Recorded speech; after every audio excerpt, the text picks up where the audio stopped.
Hello friends, welcome back to this channel. दोस्तों, इस video में वोडाफोन आइडिया के लिए हम लोग बातचीत करेंगे, लेकिन आगे शुरू करने से पहले आपसे रिक्वेस्ट करना चाहूँगा कि अगर आप चैनल को फर्स्ट टाइम देख रहे हैं, सब्सक्राइब करके बेल आइकन को हिट कर लीजिए। और डीमेट अकाउंट के लिए डिस्क्रिप्शन बॉक्स में लिंक दिया गया है दोस्तों, आप चाहें तो फॉलो कर सकते हैं। दोस्तों, वोडाफोन आइडिया के बारे में हम बात करेंगे। देखिए दोस्तों, अभी एक लेटेस्ट अपडेट आप लोगों के साथ शेयर करूंगा। इस कंपनी के सीईओ रविंद्र टक्कर से कुछ बातचीत हुई है मीडिया की तरफ से, और उससे क्या उन्होंने कहा है, ये सारी बातें हम डिस्कस करेंगे। लेकिन कुछ भी हो दोस्तों, मैं आप लोगों से बोलना चाहूँगा, ये एक अग्नि परीक्षा की तरह है और इसमें आपको अपने कॉन्फिडेंस को डगमगाने नहीं देना है, वरना कुछ भी हो सकता है। You will have to keep your patience under your control, otherwise you will take wrong step. तो दोस्तों, अभी हम उसको डिस्कस करेंगे, लेकिन उससे पहले आपसे जो है कल की सिचुएशन क्या थी उसको एक बार जल्दी से देख लेते हैं। 10.80 की इससे पहले वाले दिन की क्लोजिंग प्राइस के बाद 10.70 के ऊपर ओपन हुआ और 10.70 से हाई नहीं बनाता है, 10.30 का लो बनाता है और 10.40 के ऊपर बंद हो गया। 332.1 मिलियन टोटल वॉल्यूम ट्रेड किया गया एनएससी पे और 33,21,86,145, जिसमें 22% के आसपास की डिलीवरी है। मार्केट कैप करस्पॉन्डिंग 29,884 करोड़ रुपए है। दोस्तों, आप लोगों को बताना चाहूँगा, इस बीच में अलग अलग तरीके की खबरें आ रही हैं। अभी मैंने आपको बताया था कि मतलब इस तरीके की खबरें आ रही हैं कि प्रमोटर्स इस कंपनी के अंदर कैपिटल इन्फ्यूज़ करेंगे। मतलब इस तरीके की खबरें अगर 10 आ रही हैं, 10 तरीके से आ रही हैं, तो एक ही तरीके से ऐसी खबर हमें देखने को मिली है जो ये बता रहा है, या जो खबर ये बता रही है कि इस कंपनी के अंदर वोडाफोन पीएलसी जो है कैपिटल इन्फ्यूज़ नहीं करेगा। ये ऐसी एक खबर आई। तो दोस्तों, अभी आपको बताना चाहूँगा, ये सब स्पेकुलेटिव न्यूज़ है, यानी एक तरीके की स्पेकुलेशन है। और ये बात जब रविंद्र टक्कर जी से पूछी गई सीईओ से, तो इनका जवाब था कि आप कोई भी प्रमोटर, चाहे हम आदित्य बिरला ग्रुप की बात करें, चाहे हम वोडाफोन पीएलसी की बात करें, चाहे दोनों की बात करें, वो कैपिटल इन्फ्यूज़ करेंगे कंपनी में, नहीं करेंगे, ये आगे उनको डिसाइड करना है आने वाले कुछ दिनों में, राइट। उसके ऊपर कमेंट करना मुश्किल है। लेकिन एक बात होता है, इन्होंने ये बात बोली है कि अब 4 साल के मोरेटोरियम मिल जाने के बाद, सरकार से 4 साल का मोरेटोरियम पीरियड मिल जाने के बाद कंपनी के लिए इतना तो आसान हो गया है कि ये किसी भी इन्वेस्टर से फंड को रेज कर सकती है on the back of relief package provided by the government.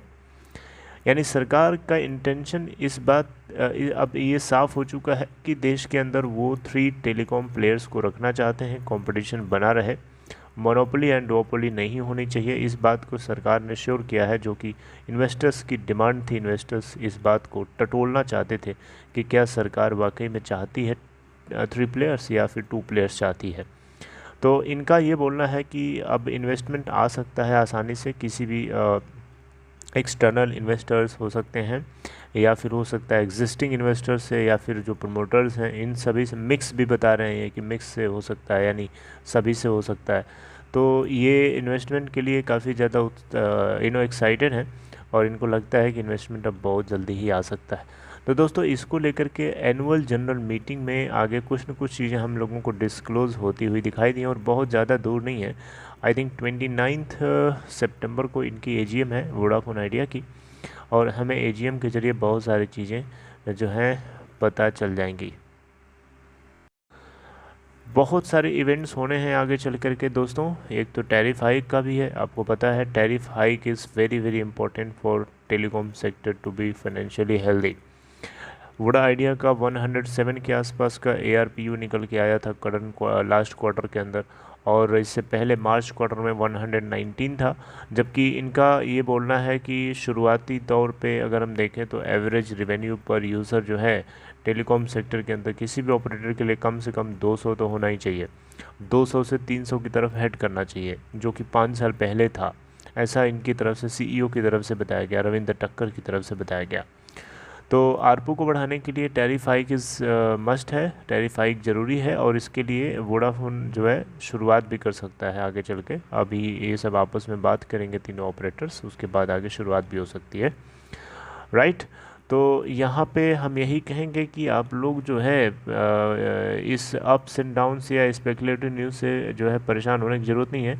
एक चीज़ क्लियर कट आपको बताना चाहूँगा, देखिए ये प्रमोटर्स जो हैं इस कंपनी के अंदर किसी भी थर्ड पार्टी को अगर ये हिस्सेदारी बेचते हैं या थर्ड पार्टी से इन्वेस्टमेंट ले आते हैं इस कंपनी के अंदर, तो एक बात तो क्लियर कट साफ है कि सस्ते में, ये सस्ती वैल्यूएशन में, चीप वैल्यूएशन पे इस कंपनी में किसी को हिस्सेदारी क्यों बेचेंगे? ज़रा आप खुद ही दिमाग लगाइए।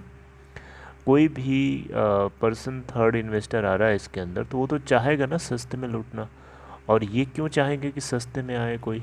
ये तो चाहेंगे कि वैल्यूएशन थोड़ी महंगी हो ताकि ज़्यादा अमाउंट मिले, कम बेच करके ज़्यादा मिले। इनकी तो ये इच्छा होगी ना। तो इस हिसाब से अगर हम देखें, इस नज़रिए से देखें, तो इसकी वैल्यूएशन बढ़ाने के लिए कंपनी के प्रमोटर्स को पहले हाथ लगाना पड़ेगा, या एग्जिस्टिंग इन्वेस्टर्स और प्रमोटर्स मिल करके कंपनी की वैल्यूएशंस को पहले बढ़ाएं, उसके बाद थर्ड इन्वेस्टर्स को इसके अंदर लाने के लिए बिडिंग कराई जाए या उनसे ड्यू डिलिजेंस या डेलिब्रेशंस कराए जाएं। आप मेरी बात से एग्री करते हैं? अगर आप करते हैं तो आप कमेंट बॉक्स में बता सकते हैं। मुझे लगता है कि आप करते ही होंगे, क्योंकि ऐसा ही अगर होगा, क्योंकि तभी पॉसिबल है फंड को रेस कर पाना और उसको प्रॉपरली यूज़ कर पाना। अदरवाइज़ स्टेक भी चली जाएगी हाथ से और माल भी ज़्यादा नहीं आएगा, तो इन्वेस्टमेंट भी अधूरा रह जाएगा। तो यही सारी बातें इनसे करी गई दोस्तों, और मुझे लगता है कि आप मेरी सारी बातें समझ गए। तो बस इतना इस वीडियो में। अगर आपको ये कंटेंट अच्छा लगा हो तो इस वीडियो को लाइक करके इनकरेज करिएगा, और आगे आपसे किसी दूसरी इन्फॉर्मेशन के साथ मिलता हूँ। और बड़ा आइडिया को लेकर के नज़रें जो हैं हम लोगों की लगी पड़ी हैं आप लोगों के साथ इन्फॉर्मेशन को शेयर करने के लिए। बैक टू बैक हर एक छोटी से छोटी और बड़ी से बड़ी इन्फॉर्मेशन आप तक पहुँचाने की कोशिश करता हूँ। और अगर आपको ये कंटेंट अच्छा लगा हो तो लाइक शेयर ज़रूर करिएगा, और अपना ख्याल रखिए। Take care, have a nice day.